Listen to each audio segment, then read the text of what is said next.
After 5 long months of waiting, I finally got my hands on One Piece Pirate Warriors 4, and was it worth the wait?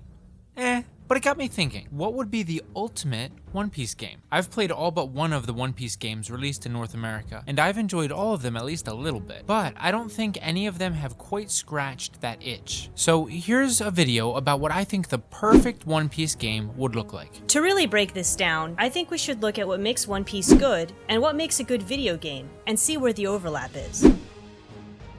I think it's safe to say that what makes One Piece good is, primarily, the characters, the story, and the sense of wonder that comes from discovering more about the world of One Piece. One Piece is also an action-heavy series, so any game about it should feature a heavy dose of action. This is why in World Seeker, it felt off that Luffy of all characters used stealth, because that's not in line with his character. We want a game that stays true to the characters' personalities and doesn't generalize gameplay regardless of who you're playing as, because that doesn't work with this series. That being said, a good One Piece game needs to have a large character roster. We want to play as our favorite characters because we love those characters. Now, I don't think that was World Seeker's downfall. Mediocre gameplay was. But I think the fans will forgive a lot if they get to play as, for instance, Kobe. I know I will. One Piece also has an amazing story, so the perfect One Piece game should incorporate elements of that story in a satisfying way. And if it's the type of game that lets you live the story yourself, it should take you through the whole story. The story is where things really get tricky, and that was never more evident than in Pirate Warriors 4. The Switch actually went into low power mode while I was watching one of the cutscenes because they are so long.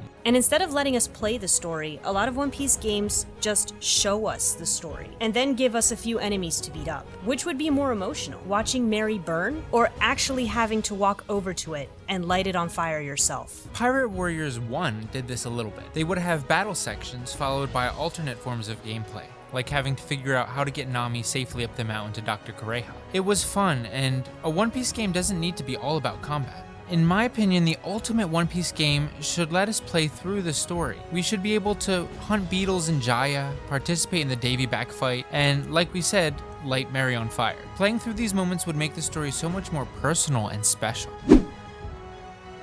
So a good video game needs to have enjoyable, flowing combat and emergent gameplay. For instance, look at this clip. Seriously, you don't know how many times while playing this game I thought I could go one way, but I just couldn't. If a game has emergent gameplay, that basically means that if you think something will work, it probably will, even if the devs didn't explicitly intend for that to happen. Think Breath of the Wild and how items, enemies, and weather all interact in predictable and exciting ways. When it comes to combat, it needs to have physics. Now, we're not physicists or game designers, but if you're using King Kong Gun as Luffy, it needs to feel more powerful than your standard attacks. You're unleashing an earth-shattering ability, but if it doesn't feel that way, the game's not going to feel good. For instance, in Pirate Warriors 4, I felt like I was punching a stuffed animal most of the time when I was fighting the bosses. The interactions just had no weight, and it was so unsatisfying. So regardless of the type of game we settle with, these things are non-negotiable.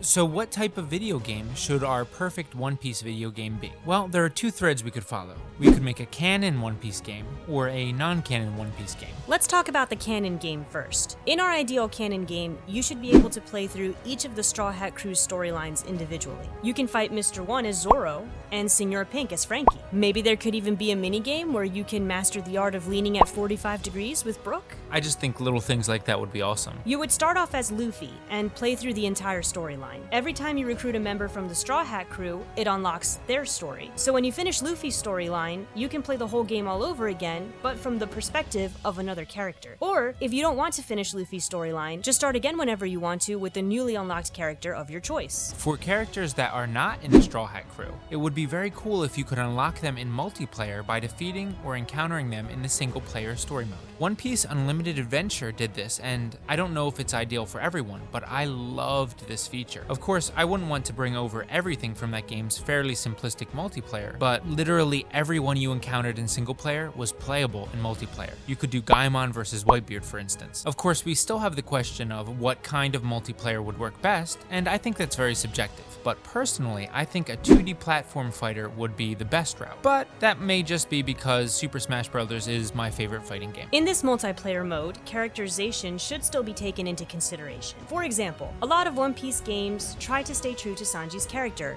by making him useless. I mean, making him not be able to fight girls. But in our perfect One Piece game, there is a way to overcome that while staying true to his character. For example, if your opponent is a girl in multiplayer, Sanji should change to Evil Germa Sanji, with black hair and his eyebrow going in the opposite direction. Then you can play as him against anyone while staying true to his character. And as we've already mentioned, the character roster needs to be big. Why not let us play as 200, 300, or more characters? There are games in existence that already come close to having 200 playable characters, so this isn't much of a stretch to ask for. Personally, I counted through my grand character list, and I came to the conclusion that there are at least 170 characters you wouldn't even need to use your imagination to make a moveset for, let alone the countless ones you could make one up for. I mean, One Piece Bounty Rush lets you play as Kaya, so we could go crazy with this hypothetical game. Now what if we're making a game that's non-canon? Online, a lot of people have brought up that the series would work best as an MMO. Some of the ideas I've seen thrown around the internet are really awesome too. For instance, it could be a massive what-if story in which players can create pirate crews to challenge the dangers of various islands and build their influence throughout the server in an attempt to become an emperor and eventually pirate king. It would be an awesome premise with a fantastic competitive scene. This concept would also work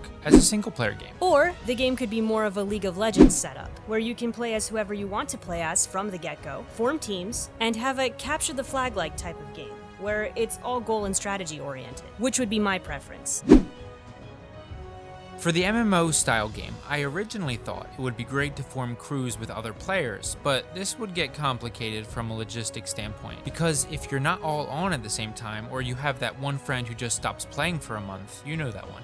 What I came to as a conclusion is that it would have to be NPCs that you recruit and build affinity with, like in Fire Emblem. These would form the core of your crew, and they could have their own classes and skills you could customize. For instance, you could have an entire crew of musicians, cooks, or a balanced crew if you preferred. For the single-player game, there are predetermined NPCs that will let you recruit them if you try. You need to figure out which ones will go with you. And once again, you get to choose what roles you need in your crew. This would make interacting with the NPCs really fun because you never know which ones are going to go with you and which ones aren't. As for your own character, in both the MMO and single-player versions of this ultimate game, you will have a lot of customization options. You can choose your race, including half-breeds, height, male, female, or Okama, and affiliation. So you can be an Okama pirate navigator or a fishman marine chef, but you can't be a female swordsman. Just kidding. Your race will determine your strengths and weaknesses. For example, if you're a giant, you probably can't enter most buildings in the game. But if you're a Tantara, you can sneak around and go places most characters can't. As far as acquiring your ship and other items goes, you start off with nothing. Just like in Breath of the Wild, where the only thing you have is your underwear.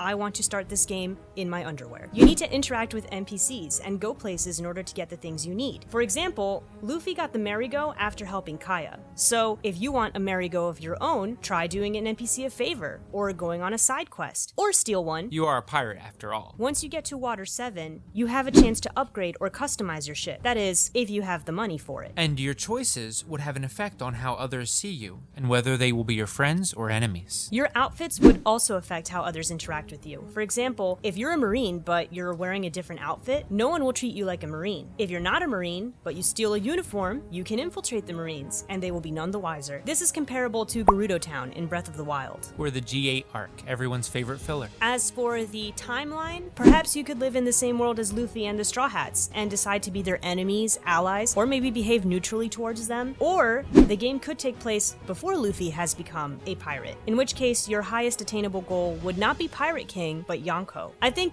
the most ideal way to do it is to be in an alternate timeline where Luffy and his crew don't exist, so that you could fill in the main role as the protagonist. In this ideal game, if you want a devil fruit, you need to go and find one yourself. You can do this by going on a side quest, or interacting with NPCs, or defeating an enemy with the devil fruit you want, since there would only be one devil fruit of each kind at a time. Hockey should work like a mana system. It's a bar that becomes depleted over time with use, and you need to wait for it to recharge before using it again. When you create your character initially, you can have all the different types of hockey: conquerors, observation, and armament, but you can only max out one of them. Every time you you choose to use Hockey, you select which type you want to activate in that moment. And this will unlock a temporary set of abilities that will go away whenever you turn Hockey off or your Hockey bar runs out. As you level up in the game and become stronger, you can make your Hockey bar bigger as well, meaning you can use Hockey for a longer amount of time and your abilities will be more powerful. And if you train hard enough in this game, or complete certain quests that teach you these abilities, you can unlock the 6 styles, just like the CP9, and they can become part of your core combos. Not to mention being able to unlock legendary weapons like the high-grade swords, and these would increase your abilities as well. So in conclusion, the perfect One Piece game doesn't exist. As a matter of fact, from playing all the One Piece games, I'd venture to say that a great One Piece game doesn't exist yet. But even though it would be a lot of work to think of all the possible interactions and storylines a game on this scale would require, we think that it'll be well worth it, and not beyond a good game developer's reach. So that's our perfect One Piece game. What does your perfect One Piece game look like? Yo! Gaigo! Hey there! Don't leave without subbing. Hey there! Don't leave without liking. Hey there! Don't forget to comment. Hit the bell! Hit the bell! Hit the bell!